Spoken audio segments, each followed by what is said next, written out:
When I first came to Manchester, where Chester Road meets the Mancunian Way, at the end of Deansgate, there used to be an overpass. Built in 1969, this overpass was supposed to be a temporary structure, as part of the stage construction of the Mancunian Way and the Inner Ring Road. Many of you remember that structure surviving through to the 90s. Structurally sound, still functioning, still connecting Manchester with the outlying areas. There was a need for something greater, something appropriate for the current age. There was a lot of upheaval, a lot of traffic jams, but there was a bigger idea, a need to improve. Today, as you drive along Chester Road into Manchester city centre, we are connected with a route that illustrates our city's development, with Britannia Basin on one side, a mixture of reuse, new constructions, bringing life into a forgotten corner, the repurposed St George's Church on the other, and on the other side we have the old tower blocks refurbished for the 21st century. As we cross over the Mancunian Way, Castlefield, the birth of the Industrial Revolution, is vibrant again, and ahead of us we have the signature of Beetham's Tower, suggesting a path for the future of Manchester. But we also have open land, tired and unused buildings, and this is where we will create our future. The loss of the overpass, a perfectly sound structure, has opened our eyes to the city. A city that has respected its history, but a city that needs to continually evolve and be appropriate for the age. Well, I guess the society is a little bit like that overpass, although I think it's probably a little bit more pleasing aesthetically. We've done our job well. We're proud and grateful for our fantastic history and our achievements. But the world changes and we have to change with it. It's tempting on such an auspicious occasion to have a roll call of many of the wonderful things the society has achieved in the past 150 years. But tonight is not about the past. It's about the future. Suffice it is to say we've achieved a great deal, but that's not enough. We want to achieve more. If the number of architects in Manchester is combined with the number of architectural students, we're talking close to 2,000 people. We want to reach out to each and every one of you, be relevant to you, and offer you something truly positive, supportive, and uplifting. At this time in our history, we face unprecedented challenges. We want to help you navigate those challenges in the best way possible. And the best way for us to do that is by understanding your needs, listening to your ideas, and acting upon them. Now, the average human brain contains 86 billion neurons. What is 86 billion neurons over 2,000 people? That's a hell of a lot. Well, 86 billion times 2,000. If we just combine all that brain power, who knows what we can achieve? People, we want your neurons, and we want them now. Architects built the structures that make this city, make this great city of Manchester what it is today. And we're out and about in this city. So take a moment to stop, lift your head, look around you, and marvel at the legacy that you're part of. A legacy that produced a whole lot, a whole that is far greater than the sum of its parts. And every one of those parts came from someone's 86 billion neurons. Indeed, some of those parts came from neurons who are standing here in this room today. We aspire to be a whole greater than the sum of its parts. It's obvious that there are many ways in which we're in competition with each other. But there are also many ways that we're not. And it's in our best interest to face collective issues together. Some of those issues can make us feel like David confronting Goliath. But what chance does Goliath stand against 2,000 of us? It's only when we face these challenges alone that we are overwhelmed by them. We pledge to champion and nurture the architects in Manchester. And in just a few minutes, my colleague, Paul Eden, will talk about how we hope to achieve that pledge. But for now, I'd like you to ask yourselves a question. What can I do? Well, you can pledge 40 minutes of your time each month. That's all, just 40 minutes. Or as many minutes as you can spare to help us towards a better future. Ask not only what the MSA can do for you, but what you can do for the MSA. So tonight's keyword is positive. Positive events, positive awards, positive feeling, positive action. Every journey starts with a single step. Tonight is our single step.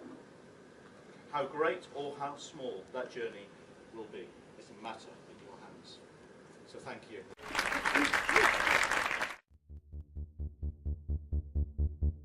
Well, I was an architect in Manchester, trained in Manchester, and I was an architect in Manchester for a number of years, 18 years in total, man and boy. And then, through reasons which I won't go into, I ended up in the brand and communication industry for the last 16 years. And when I was invited onto the council, the first task we had was to look at the brand. So what I want to do just now is take you through a little bit of the thinking we did to show there was a process involved in this. And we really did take ourselves apart and rebuild ourselves. So there were 4 steps in that process. I did my best to get all the I's, all beginning with I's, because that's alliteration and everybody remembers that. But the first thing we needed to do was to investigate, analyse, and from that realise some strategic recommendations. That meant doing some surveys online, etc. Then after that we needed to innovate based on those strategic recommendations and develop the brand and the new identity. Now I'll explain what I mean by a brand in a minute, because it's a bit of a slippery term. And the third bit was to introduce it. Welcome tonight, this is number 3. And of course the next bit we've got to do is implement it, which is going to be what we're going to be doing from now on. Okay, the first thing we looked at was talk to the membership. We asked a few simple questions. What do you think of the Manchester Society of Architects? What do you think of what we do? What do you think of the events? What do you think of the dinner, the awards? And we did that by an online survey. We did it through interviews, and we did some focus groups. And that was all organised by my office. We looked at social media channels that the Society uses, Facebook, Twitter, the LinkedIn groups.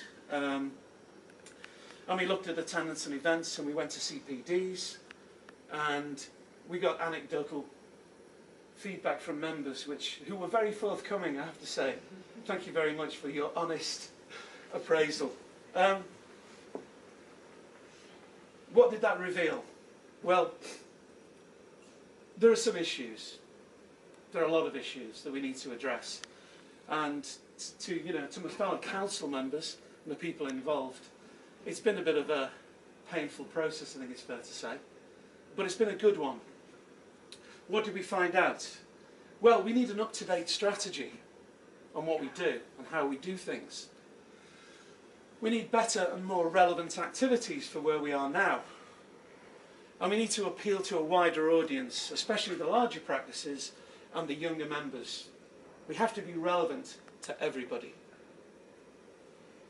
We needed clarity about who we are, what we do, and where we fit into a bigger picture. We needed a more prominent out-facing role, as well as the work we do with ourselves and all the events we have. And fairly importantly, we needed a unique and memorable identity that we could use in the future.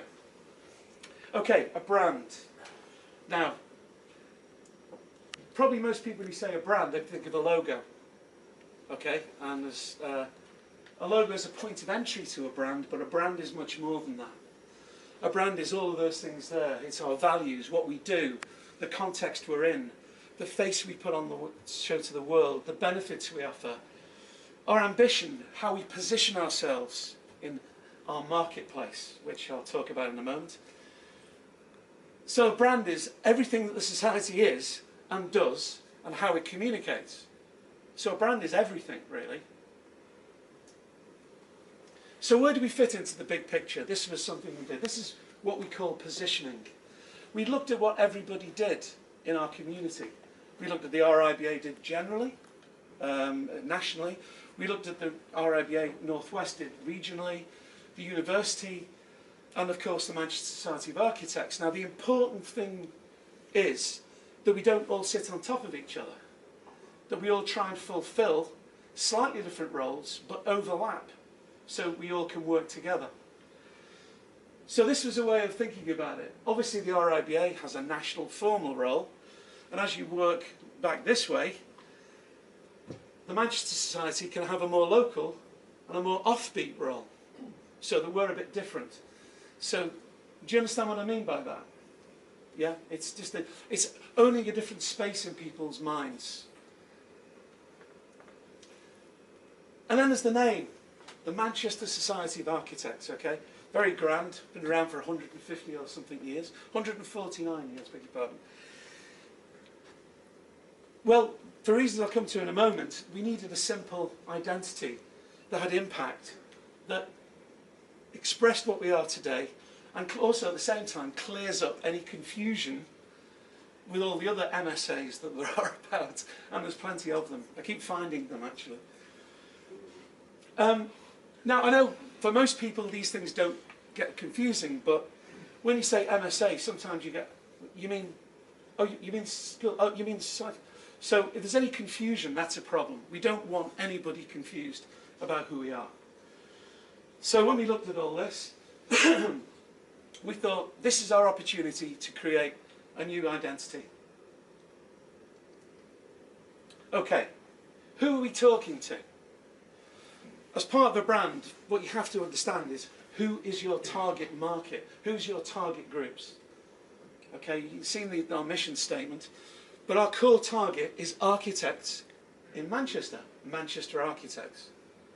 Now we'll take them if they're educated here, if they work here, they might be elsewhere, but they're a Manchester architect to us. After that, they're the student architects, the future architects of Manchester. That doesn't just mean architecture students, but it can mean A-level students. It can mean the people that we're talking to in high schools. The future. Then after that, we need to talk to clients. We need to go out there and talk to clients at different levels. We need to talk to them on a business-to-business level, on a business-to-consumer level. There's an awful lot of segments we need to talk to. And after that, there's our fellow construction professionals and other people in the city. We did a lot of work on this. We said, well, what are our values? What are the things that we believe in that don't change? Okay, well, we got a strong sense of community, for one. Fairly obvious, but more difficult than you think. Creativity and excellence. Shared history and heritage. Being supportive, especially over the past few years. Positivity and optimism. Sometimes in short supply, but nevertheless critical. Passion, the ability to nurture. Nurturing is important to us. We nurture our future architects and we nurture each other and ourselves. And inclusivity. This has been a fairly male-dominated business for an awful long time, 149 years, and we wanted to reflect a different kind of society that's more inclusive for all sorts of reasons. Then we looked at what are the benefits of being a Manchester, in the society, a Manchester architect. Well, you have two types of benefits. You have functional and you have emotional. Functional ones are fairly easy to copy, actually. The emotional ones are much more difficult. So we functionally influence knowledge, community, awards. Well, they're all up there, you can see them. There are lots of functional benefits. But on top of that, there are those emotional benefits that really, really bind people together. Social, a sense of belonging, shared strength. These are the critical things that hold people together. Then, what face do we want to show to the world? Now, this is a little diagram we use in the branding business that talks about personality. And what was clear, actually, for those people who are interested in this kind of stuff, it was developed by Carl Gustav Jung. We needed to be extrovert. We need to be more positive. We need to show leadership. We need to be responsive. We need to be sociable, reliable, and we need to be optimistic. This is all the process we went through. So we thought, well, what's our promise? In my business, we call it the elevator pitch, and I think this is something I've talked to a lot of architects and practices about. Do you know what your elevator pitch is? Do you know what an elevator pitch? Yeah, that is. You've got 20 seconds to tell somebody in the lift going up 2 floors to tell them who you are, what you do, and why. Not easy. Very hard. But our elevator pitch, our promise, if anybody asks, is, yeah, we champion and nurture the present and future architects of Manchester. That's what we do. That's at the heart of everything we do. That's where it reduces to. We need to develop engagement. Thank you very much for turning up tonight to such great numbers. It's delightful to see you. It's incredibly important. And please, please encourage your colleagues and your friends to join you. And there's a good reason why. It's a good economic reason why. And there's a good benefit reason why. Because if we get more members involved, we're more influential as an organisation. We're already the biggest society outside of London, in the second city in Britain, of a global brand. The more influence and relevance we have, the more we can get sponsorship, we can get partnership, we can get revenue, we can get help, funding. And that helps us do better and more activities to do what we say we're going to do, which will bring more people in. It's a virtuous circle. We've got to start somewhere, so we're starting here. Don't worry too much about this diagram. But basically, everything we do has got to fit into do 3 things. We've got to provide you with solutions. We've got to provide you with connections and social environment. And we've got to fuel achievement. Everything we do has to do those things. And what we mean by useful, to give you stuff that's practically useful. CPDs, etc. Talks about different things that might affect your business. BIM, cash flow, stuff like that. Although we want to do more fun stuff than that. Then the stuff that bonds people together socially. The dinner, the awards. All of these things do that. But we want to find ways to fuel that so people feel better about it.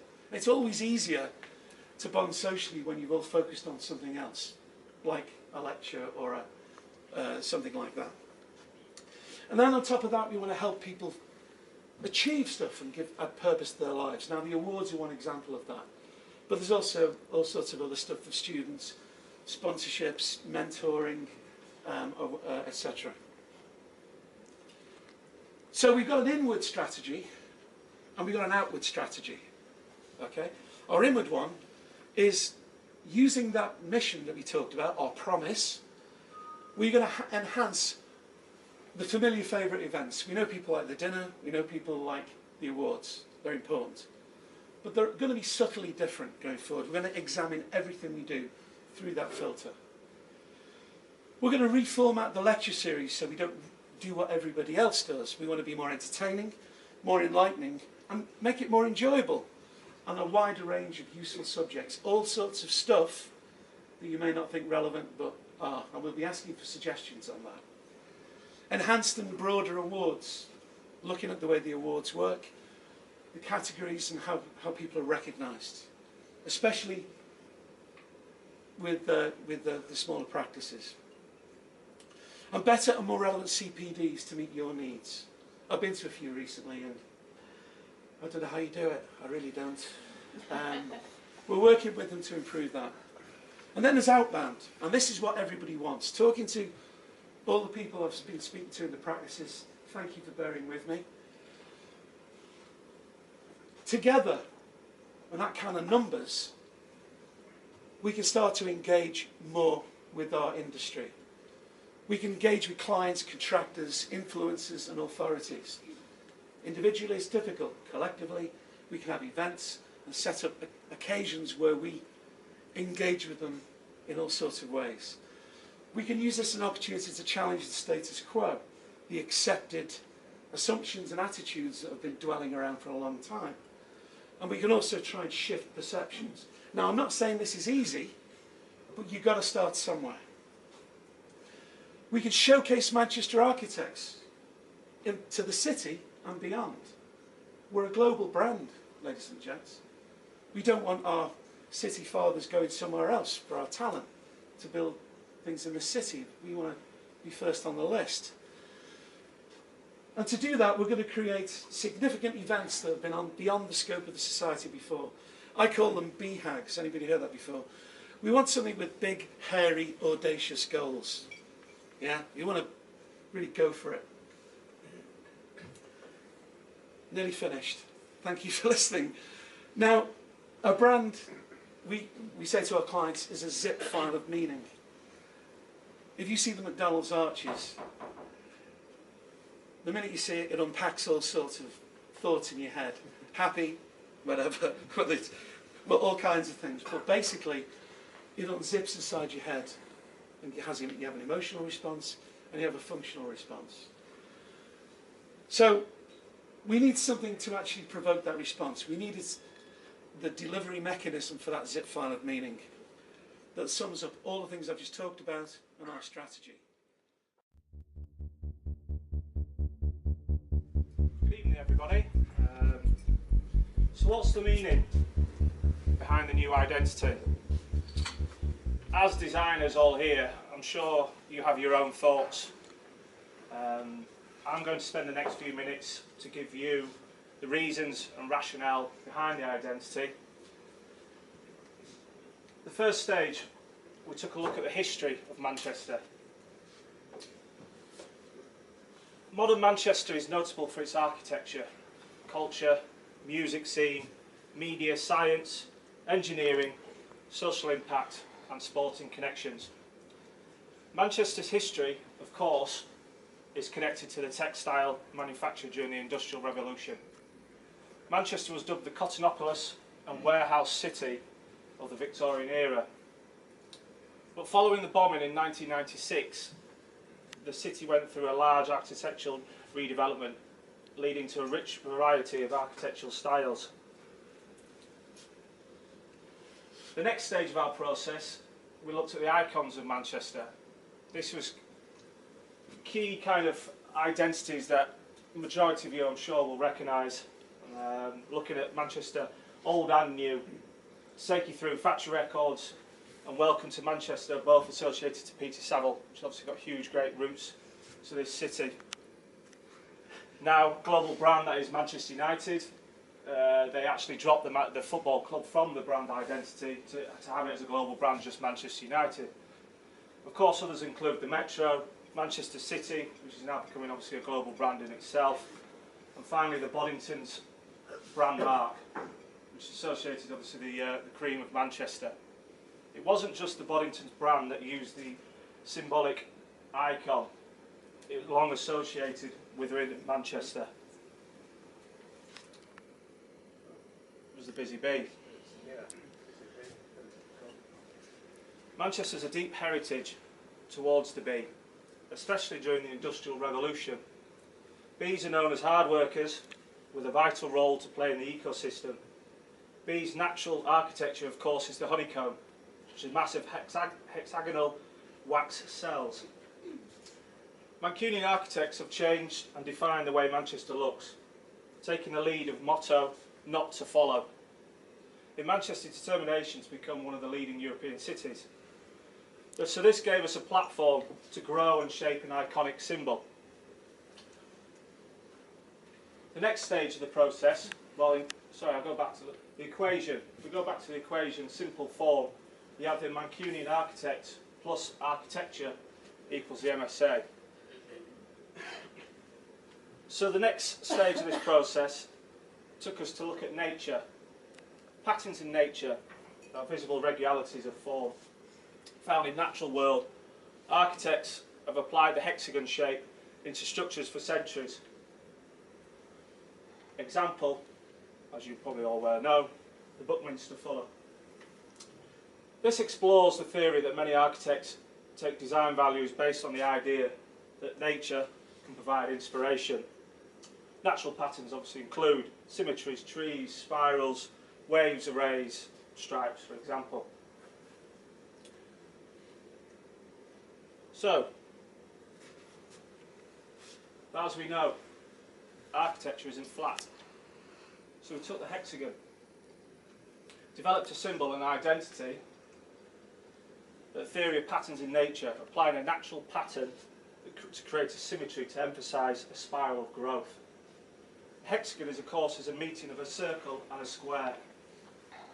The balance of anima and animus to balance of male and female. So here it is. The new identity takes clear inspiration from the city's roots, providing Manchester architects with forward thinking and brand identity. Thank you.